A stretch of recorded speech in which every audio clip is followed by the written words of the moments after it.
This is the Horse Radio Network.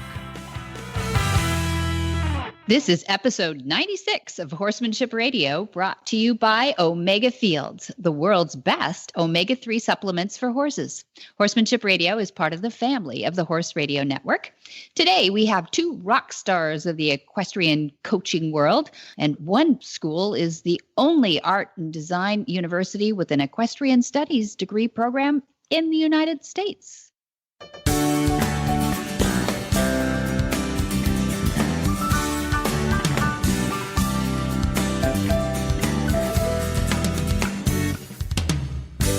This is Debbie Laux, and you're listening to Horsemanship Radio. Thanks for joining us. Horsemanship Radio airs on the 1st and the 15th of the month, and I have my producer, Jen, today. Hi, Coach Jen. Hello, Debbie. How are you? Good. We're talking to a bunch of coaches today. This is exciting. I'm very interested in this because the collegiate and high school riding teams are really having an incredible growth spurt right now. So I'm very, very curious to listen to these ladies. Yeah. So what's your experience with coaches? Have you, because it feels like there's more on the East Coast. It's always happening when I see the press releases coming out and everything. What do you guys got going over there in Florida area? Over here on the East Coast, there are a lot of schools that have programs, or colleges that have programs.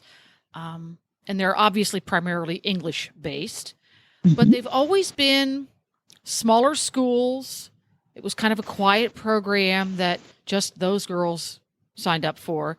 It was always kind of an in the background sort of thing. And very recently, there have been some people getting involved with the collegiate programs that are really bringing it to the forefront and helping the school hierarchy understand the value of having those programs in their schools. And it's really kind of cool because somebody who might not have the opportunity to ride in college can do this. But even cooler for me, at least, is you don't necessarily have to be an equestrian when you sign up. You can be a horse crazy kid who grew up in suburbia.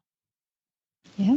When you sign up for college, you want to go to this school because you want to take they have a really great English history program, and that's what you want to take. But they also have the intercollegiate team. You can sign up. You don't necessarily have to be an already experienced equestrian.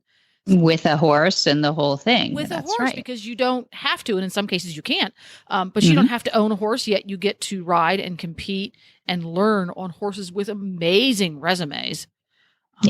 All the horses in these programs have excellent experience. They only take the best of the best. You're not getting any rejects here. So that's really neat that you get both. You get to get that college education so you have a either primary or secondary career, because it's no fun to be a horse person and then you get into your 30s and realize, I can't earn a living and pay my rent doing this. I need to go work at McDonald's and flip burgers. You have backup. That's right. That's right. You got your college degree. Yeah. So that's what I love too. I thought it'd be fun to get a couple of different coaches on here talking about their programs, how it came about. And it's interesting that each university kind of has their own story for the equestrian teams, especially the small ones. I'm not talking about the Texas A&Ms of the world where my son went, and there was, I think, there are like 1,000 scholarships for equestrians. I think it is like, I think the women had, 60 or 70 scholarships. I could be exaggerating, but I don't think so, because they're trying to balance that Texas A&M, sports thing, that Title IX thing here, at least in California, it was called Title IX. I think it's nationally a Title IX, where they even up the money spent on the footballs and the basketballs and those big money sports at the college level. They have to give scholarships out to the secondary programs, the ones that don't pull in all the TV cash, to women, first of all, and also to other sports. So equestrian, think about it, hey, you too could be interested in an equestrian sport. So listen up, mothers and parents who are thinking about colleges for their kids, and listen up, kids who are looking at colleges. And is there an equestrian team? Have you always wanted to, or have you dabbled a little bit with a horse? And think about how great it might be to spend 4 years or so on the back of a horse as part of your education. And the programs are really cool. The teachers work with the teams, so you don't have to set aside your studies in order to compete. And something that really impressed me with these two ladies and all of the other coaches, and for that matter, students I've spoken with over the past year or so, because we've interviewed many of the team members and coaches on various shows, is how articulate they are. It seems to me that these programs are really getting coaches who they're great riding coaches, but they're great mentors. They're articulate and intelligent and thoughtful. Any one of them that I've spoken with and done and been on interviews with, I'd say, I'd be cool with that person guiding my son or daughter or brother or sister. They are really top notch, and that gives me hope for the future, because we need to keep horses in people's lives, and this is one of the many outlets that we can do it with. Absolutely. And these people are competitors themselves. They've proven themselves, and so they're not just teaching it. They actually did it first, and now they're sharing it. So I love that too. Well, let's get going and listen in on some of these gals, and I think you'll be impressed. Yeah, and we're going to do it right after this from Omega Fields.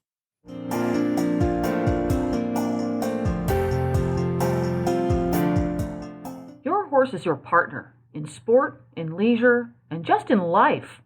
To keep him at his peak performance and optimal health, a solid nutritional foundation is key. Ideally, horses are able to graze fresh, growing grasses, which most closely mimic their natural diet. But that may not always be possible, and we may need to supply some of those missing ingredients in today's diets and provide more functional foods. One component of a horse's diet that is often underfed are omega-3 fatty acids. While more prevalent in fresh forages, harvested forages are lower in omega-3 fatty acids due to their more advanced maturity.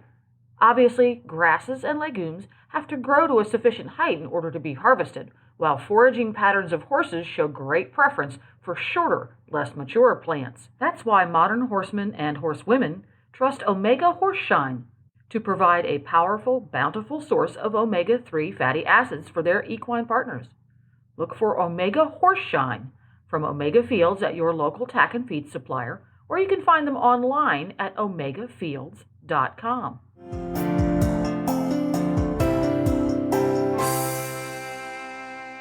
Ashley Henry is the equestrian team head coach at Savannah College of Art and Design.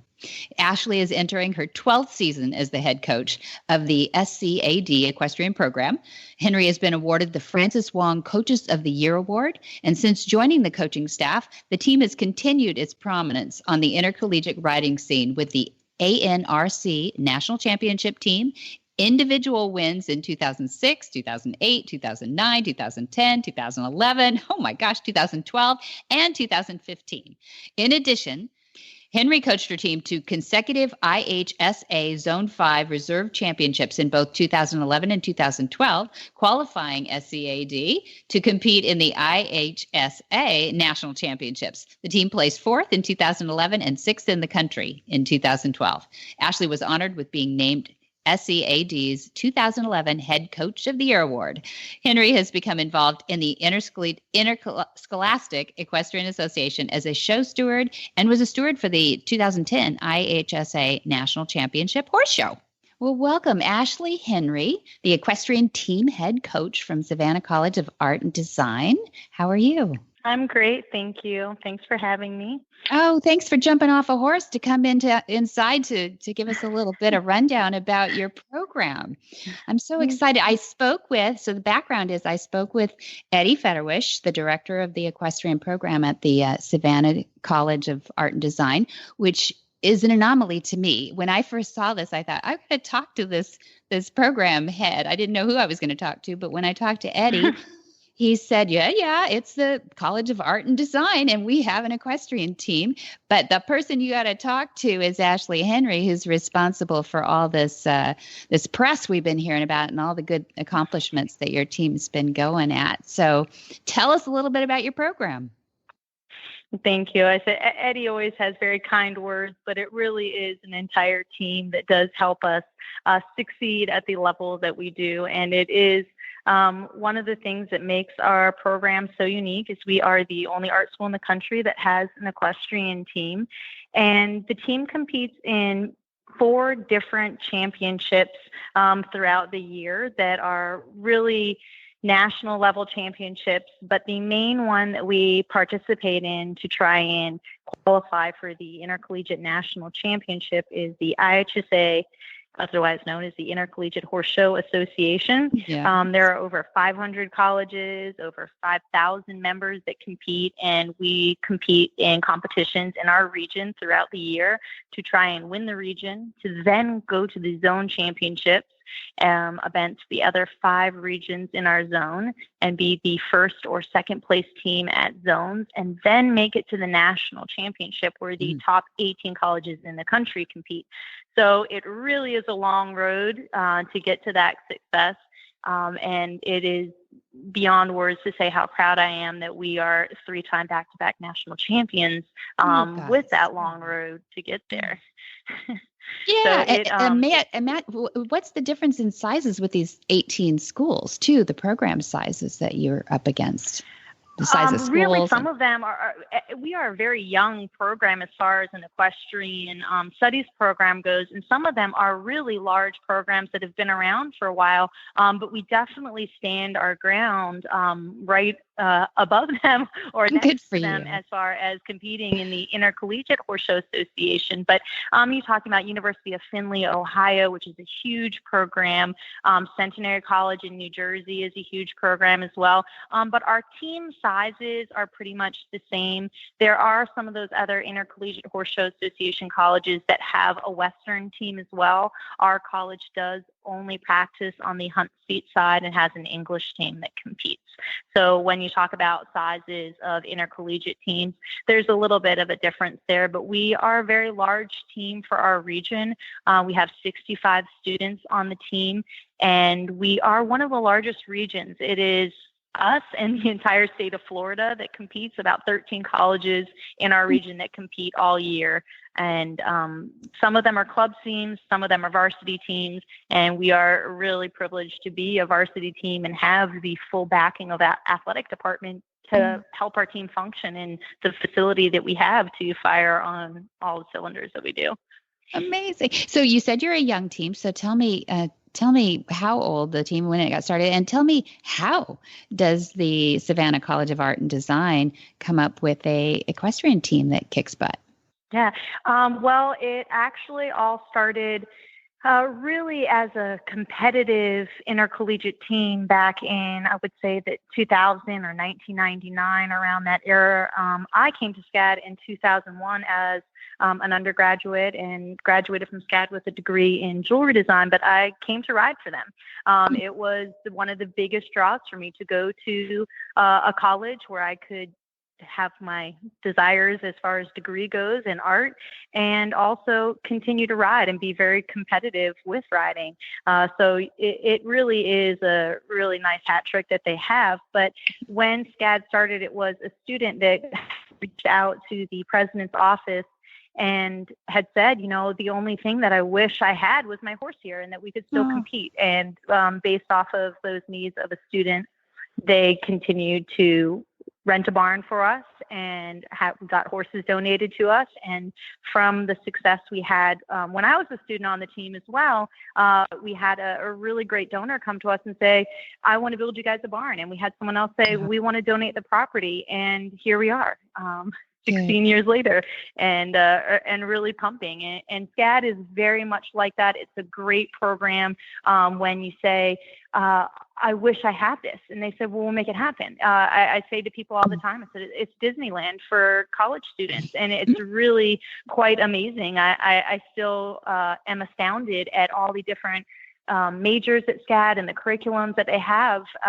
And people say the same thing about our program and our team. So if you have a dream and you want something to happen, they really do try to stand behind you and help you get that done. Wow, that is a super story. That should be in a book somewhere, you guys. That's really cool. And it's cool for horses. I love that. And it's in the beautiful, you're just outside of Savannah, right? Yeah, we're technically in Hardeeville, South Carolina. It's about 8 miles over the Talmadge Bridge outside of South Carolina. So we're really close. It's a maybe 5-7 minute drive. which is great for the students on the team because we have a facility that's so close. A lot of teams have to travel pretty far to get to their equestrian facility. And because we're an equestrian studies major as well now, and they offer classes out here, ride classes, lecture classes, you have equine anatomy and other things like that that go on out the equestrian center. There are buses that bring students out to the barn on a 30-minute rotation daily from Monday to Thursday as the school week goes. And it's amazing to see, even right now as I look around and I see them continuing to upgrade equipment and adjust arenas and make everything ready for the students coming back in the fall and for our preseason training. It's exciting. That is awesome. So parents, students, people looking for a good school where you love all things equine, you'll fit in right away at the College Park. Oh, yeah, definitely. Yeah, that's wonderful. Yeah. Well, Ashley, thank you for sharing. I hope people will look you up. Where do they find? Let's see. We'll put in the show notes, a link to, I think it's www.skad.edu. It's SC for Savannah College of Art and Design. Okay. Yep. SC. Yeah, so S is in Sam. SCAD. SCAD, just like D Savannah College of Art. Yeah. You got I know. It. Yep. Okay. And they do go by SCAD for most things now as well. So that's nice. We're really making sure that everyone understands that we are now a university and we have a campus in Savannah, in Atlanta, in Lacoste, France, and in Hong Kong. So Savannah and College of Art and Design. Can you take your horse? It's really expanded. Yeah, we wish. We're fingers crossed on that one. But yeah. It is a really, really great opportunity for people. So yeah, skad.edu/equestrian is our website. It will take you to the athletic website as well, where you can read all about the team and email me for interest and inquiries about trying out or talk to any of the professors about majoring in equestrian studies and what they have to offer you. Awesome. Makes me want to go back to college. Thank you. Right. It never sounded so much fun. Well, thank you, Ashley. Right. We'd love to have you on again when you make some new accomplishments and you can brag on your team again. Thank you very much. I appreciate it. Hi, Carol Herder here, president of Cavallo, home of the world's most trusted and popular hoof boots. One of the most interesting parts of what I do is the many horsey stories I get to hear. Most of them are really uplifting. Some are stories of challenges, and a few are downright sad. Recently, a wonderful woman took the time to approach us at a show to share a story about her horse who went down in quicksand. It started out as a really scary story. We were holding our breaths, waiting for the outcome, and it turned out wonderful. They winched the horse out relatively unscathed, albeit, a little traumatized, and everyone standing around were super amazed that he still had his Cavallo hoof boots on. Scary story with a good ending. Another testament to Cavallo. If you don't have a pair for your horse, it's time. Cavallos are easy to put on, easy to take off when you want to take them off, and they stay on. They stay on in all terrain. Cavallo, the world's most trusted hoof boots. Coach Carla Wennberg is the IHSA Western head coach. Carla is a University of Georgia alum and graduated in 1981 with a degree in animal science. Carla joined the equestrian staff in 2006 as the head Western coach and teaches dressage instruction as well. Carla is responsible for coaching the IHSA Western team and teaching horse judging classes. Carla has won 3 world championships at the AQHA Youth Worlds and was all-around youth at the American Quarter Horse Congress. Carla also has won a bronze medal in dressage. She has been an AQHA judge for 22 years and spent 18 years as an NRHA and NSBA judge. She's judged in 8 foreign countries. Carla's also worked at other universities prior to coming to St. Andrews. She spent 6 years at Colorado State University, 5 years at the University of Georgia, and almost 5 at the Martin Community College. In 2008, Carla was honored with the AQHA Horseman of the Year, and in October of 2010, she served as an FEI steward for the reining at the World Equestrian Games in Kentucky.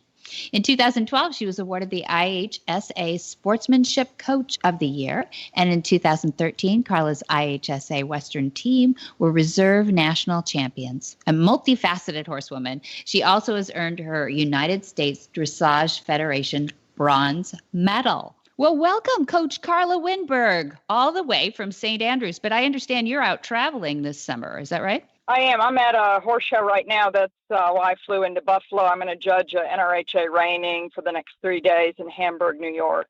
Goodness, you're a busy lady. I tried to get this interview done a couple of different times, and I'm in Alaska. No, I'm in, going around. This is so great for college that you have such high level trainers and judges and everything coming in. Tell us a little bit about your program. Brag on what like Mark Mowbray has done and some of the accomplishments you've just received. Yeah, very proud of our program at St. Andrews University. Our equestrian program has 3 disciplines. The hunter seat is the largest, then the Western and the dressage is about the same size. So we show IHSA hunters and Western and IDA dressage collegiately as well. So we're very proud of that. We have a 300-acre horse facility, and the college owns anywhere from 90 to 90 plus horses a year that we teach from. So we're very proud of that. We have a beautiful facility. We have a lot of turnout. We turn out more than half of the herd every night. So we have every breed you can imagine, mostly warm bloods, thoroughbreds for the hunters, and for the dressage, mostly warm bloods and thoroughbreds. And then for my Western program, we have quarter horses and paint. So it's we have an array of horses that makes it more fun. And we have many coaches and trainers that are involved in our program. And I'm lucky enough to be the Western coach. So lucky to have you. Lucky me. So where's it located? Where's St. Andrews? It's located in Laurinburg, North Carolina, which is a small community about 30 miles south of Southern Pines, Pinehurst. And everybody knows about Pinehurst because of the golf, and everybody knows about Southern Pines because of the horses. Yeah, true. And St. Andrews has, I think you guys, I read on the internet somewhere that you're opened your doors in 1961, but it has a long history. I thought St. Andrews, what's that got to do with Scotland, right? And golf and things like that. It does go way back.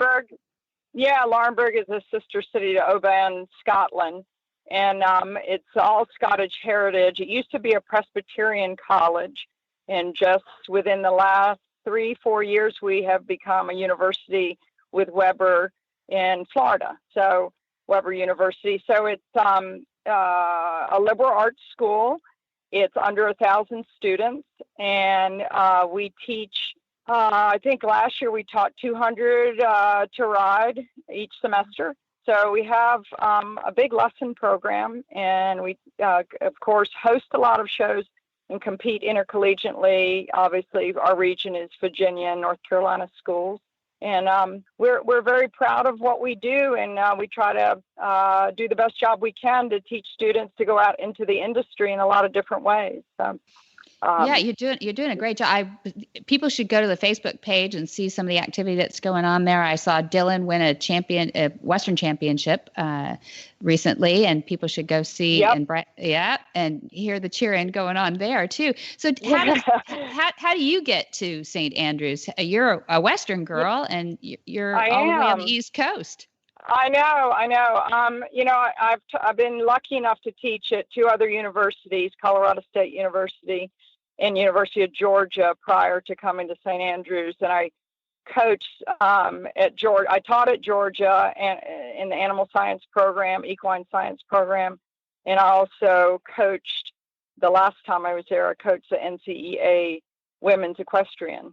So I came from that background there to St. Andrews, and our director, Peggy McElveen, who is a wonderful horsewoman and hunter jumper person, I talked her into having a Western program. She kind of did it a little bit herself with some students that had interest, and she said, I had no idea what to do with the equipment. We were practicing on hunters. She goes, I just got into it because these kids wanted to do it. And she said, I had no idea. So when you said you want to come and start that, she said, I was thrilled because then I wouldn't have to go through all that again. So yeah. it was a cute start there because I started out with really nothing and built a program. So it's been really fun to see that come together. How long has that been? How long have you had there?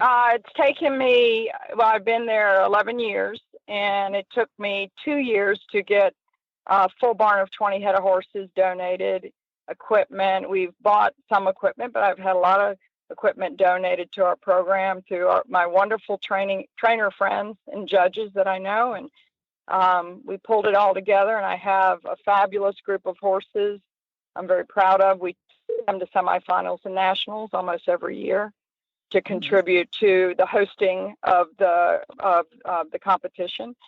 And I grew up, my parents are from Boston, but we moved south when I was a little girl, and I grew up in mostly North Carolina. And I'm very, very proud of growing up as an AQHA rider. And I really feel like I'm a product of AQHA. I'm a judge. I've been a judge for 31 years and a NRHA judge for 28. And so I'm very steeped in our industry, coaching, teaching, judging. Yeah. So I love it. And it's not a job for me. It's my lifestyle. And I'm very proud of that. Well, it's showing. It's showing. So what do you think what are some of the philosophies or concepts that you brought to the program that you think have built the championships up? The thing I had to figure out, and I've been lucky to coach a lot of wonderful, talented riders, but what I had to figure out as a coach with a team is how, because in IHSA you have different levels, everything from walk, trot to a reining rider. So you have a lot of different backgrounds. You have some that come from a lot of horse show experience, some that come from none. And I had to get those young people that were walk, trot, intermediate, novice, who didn't come from a background, convinced in their confidence level that they knew as much as the ones they were competing with. And that has been a big thing for me is you have to teach them almost everything, but to make them believe in themselves. And then the team, we do a lot of team efforts throughout the weeks of the semester. We have study groups. We work out together. We run together on campus. We have one night of gym work where we do stretches and different activities, play basketball together. We do a lot of team bonding stuff because I have guys and girls on my team. I had 7 young men on my team this past 2 years. And so it's a great combination of figuring out confidence.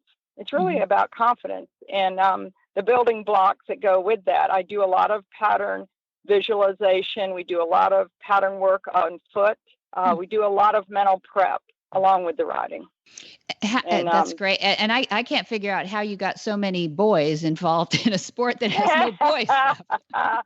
It's been great. Because I don't know. I've been so lucky, but the boys recruit the boys. It's been interesting because I had 2 or 3 many years ago, and of course they're married and have their own lives now. But those guys were a great basis of recruiting other guys, and so I had 2 or 3, and then there was 4, and then there was 5, and then more going. We got to do this, and I've had 2 national champions that were walk trot riders that I recruited from the lacrosse team. Had never really, one had ridden on a ranch once, the other one had never ridden. And that's kind of the cool thing about IHSA and the levels. You can take a good athlete and make them a rider and convince them that they can do it.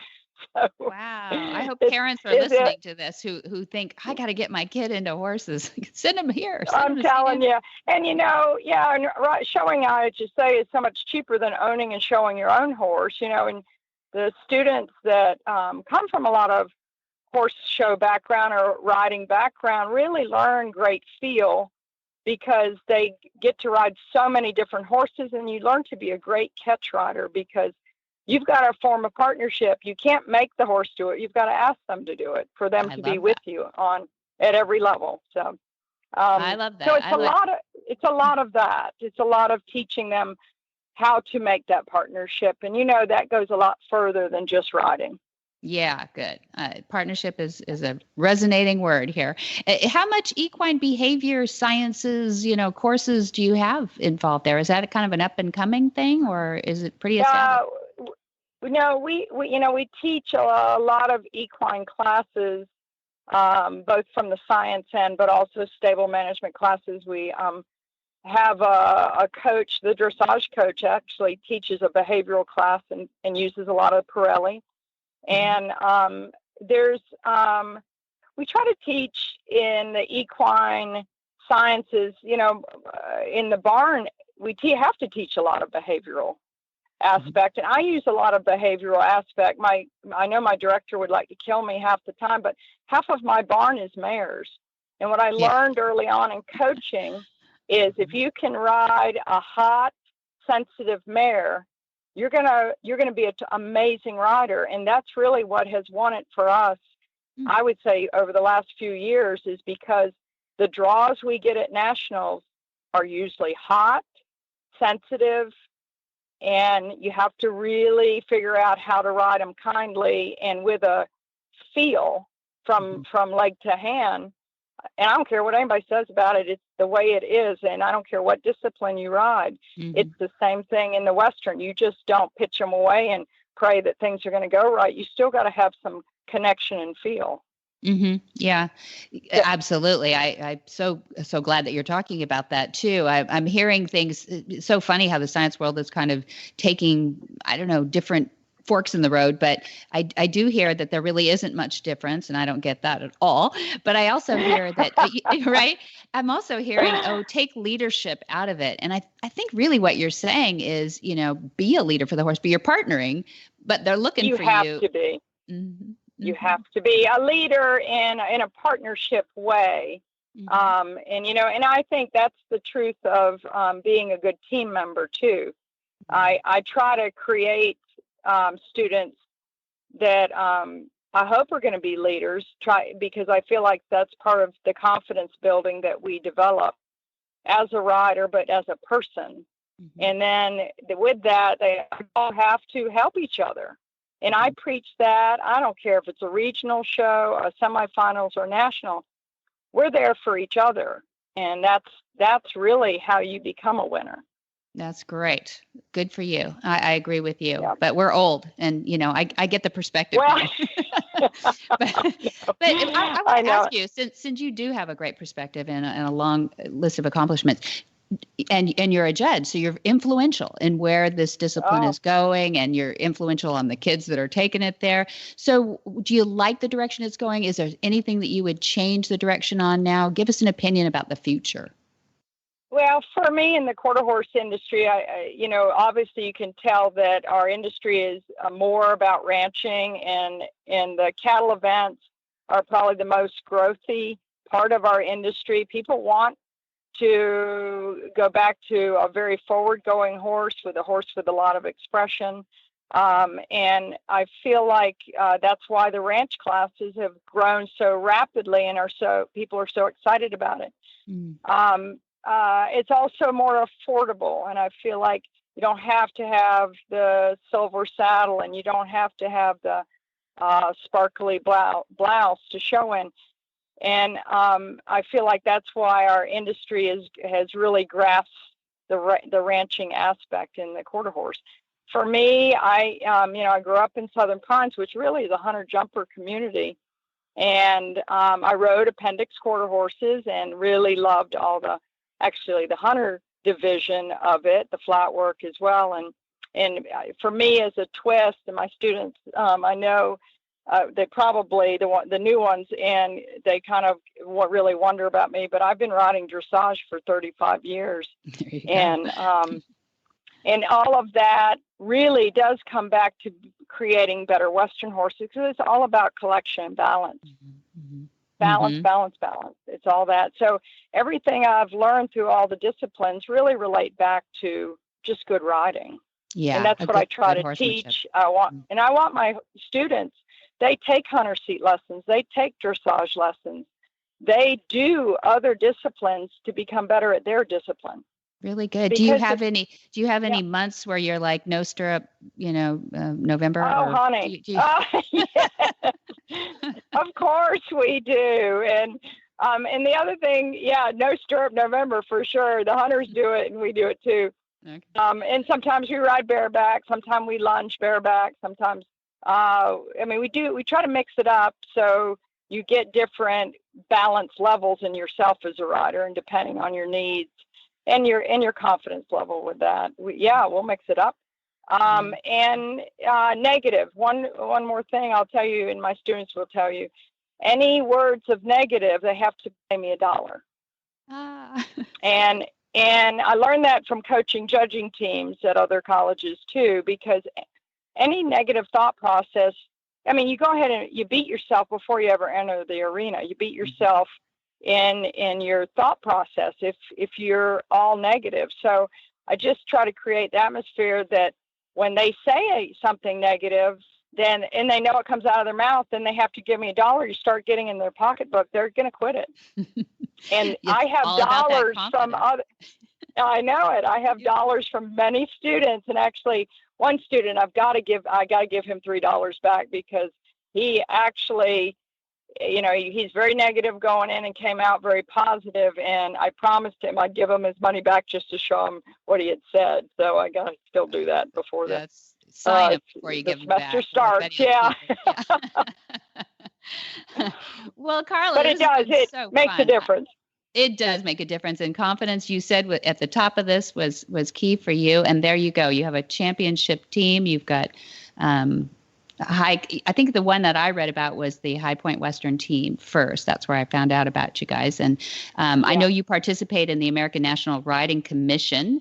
That's the Intercollegiate Equitation Championships. Yep. Tell us a little bit about that. Yep. Well, I have to tell you, my director, Peggy, is a true believer in it. It's the forward riding seat background. And what I love about it, and we've hosted it several times, and of course, all the equestrian teams on our campus, all the kids have to help out with it. So it's a great education for them. But they do a 4-phase where they do stadium jumping. They do it's basically a dressage test, flat work. They do a derby section that's 2 6 or 3 foot out in the field, depending on what division you're in. And then they have a written test on equine knowledge. So that's what ANRC is, and it is the cream of the crop of that hunter group.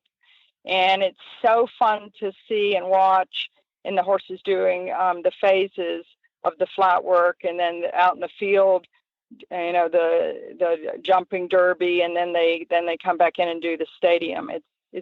It's fun to watch and be a part of, and do a written test. They have to do a written test on knowledge as part of adding to that for their background. Mm-hmm. Good. You keep them cerebral too. Sure, they got to go out and make a career of this, I hope, and that'll encourage them too to keep that school up. That's great. Well, I appreciate you, Carla. I'd love to have you back when you accomplish more, because I'm sure you will. Well, thank you so much for the opportunity to talk about St. Andrews. Thank you. Whisper the language of the herd. Listen, you don't have to say a word. It's time for Jamie Jennings to fetch an email from Monty Roberts' inbox and share a morsel of Monty's wisdom in a little segment we like to call Ask Monty. Leave this world a better place than mine. The magic in the language of the herd. Dear Monty, how does someone introduce your methods to the people who would sing the praises of traditional methods, suggesting that horses need to be shown who is boss?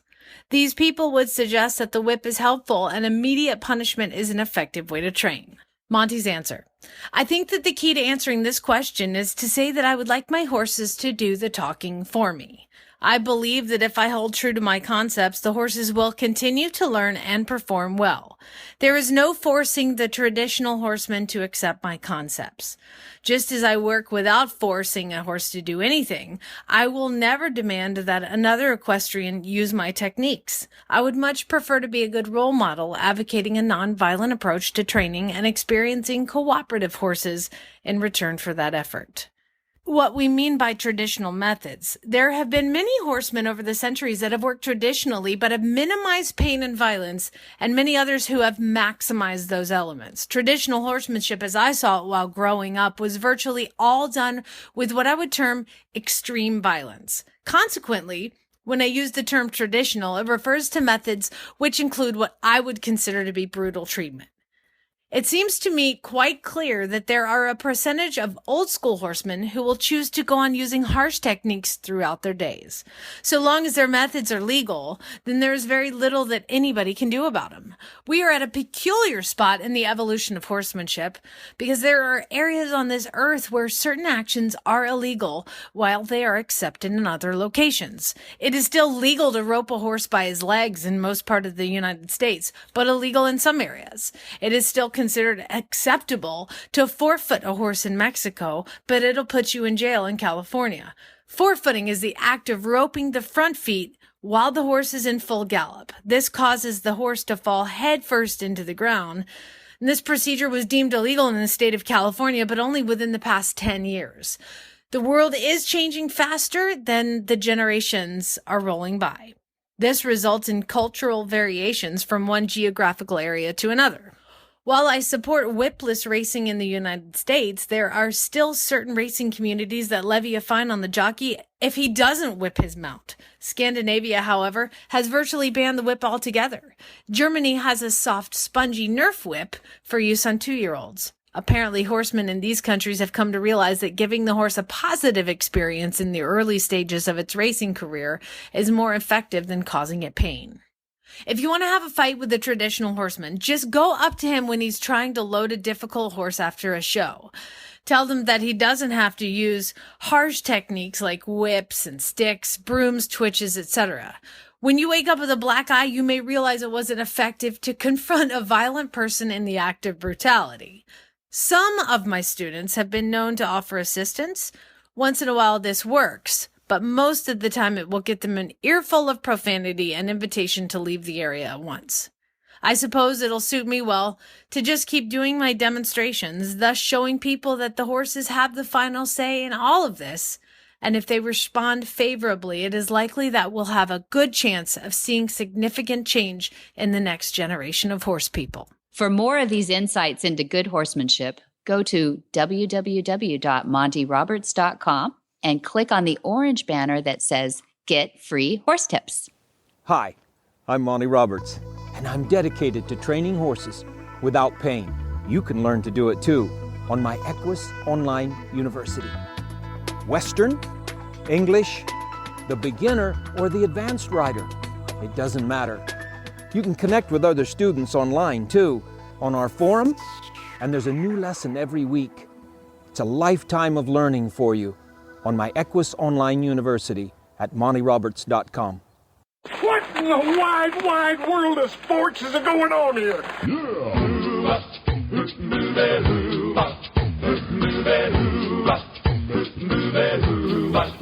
Where in the world is Monty Roberts? Monty is looking forward to meeting some new friends, two-legged and four-legged, in October. He's going to be in England, October 14th at Easton and Otley College. October 20th, he'll be at Hartbury College. October 25, he'll be at Marist Wood College. And October 28th, he'll be at Lewis Equine Center. Then in November, he finishes up in the UK, November 2 at the Richmond Equestrian Center, and November 4 at the Alnwick Ford Equestrian Center in the UK. Then he hops over the pond to Germany, and he's not done yet. November 9th, he's on tour in Ansbach, Germany. Then November 11th in Nubelach for 2 days. He has one demonstration, then the overflow November 12th in Nubelach, Germany. Then November 18th, he's in Berlin with an overflow. November 19th in Berlin, a separate show. So you can get tickets to either one of those. And then for plan-aheaders, get out your 2018 calendar, and July 23 through August 3 will be the Gentling Wild Horse Course at Flag Gazette Farms, where we'll gentle some more wild Mustangs. And then August 6 through 10, 2018, is the Monty Special Training at Flag Gazette Farms in Solvang, California. Stay tuned for some special details to add on to that regular special training. Woohoo! And to get all that and more, you can go to the website, montyroberts.com, or you can give the folks a call over there at Flag Is Up Farms. The phone number is 805-688-6288. And for details about today's show, you can go to horsemanshipradio.com, where you'll find links, photos, and more information about our guests. And you know what's coming next. We want your feedback. Go on over to Monty Roberts on Facebook. Tell us what you think of the show, people you'd love to hear from, things that you've learned or want to learn. We want it all. And you can also follow Monty on Twitter. His handle on Twitter is Monty_Roberts. We'd love to hear from you there. And don't miss any shows. Get the app for your iPhone or Android. The Horse Radio Network app has all the shows from the Horse Radio Network on it. You can pick and choose or get them all with one click. Go to your app store and search Horse Radio Network. I want an app. I want an app for our Equus Online University. It's so cool to use your app too. It's really easy. I have an app for that. Yeah. Oh, you have an app for that. I'm so jealous. So, and many thanks to our sponsors too. We have our title sponsor, Omega Fields. We have our show sponsor, Cavallo. And we have our dad sponsor. It's the Equus Online University. That's where he is the Rosetta Stone for Equus, the language of the horse. Be sure to visit all the other great shows too on the Horse Radio Network at www.horseradionetwork.com. Until next time, have many happy horse hours.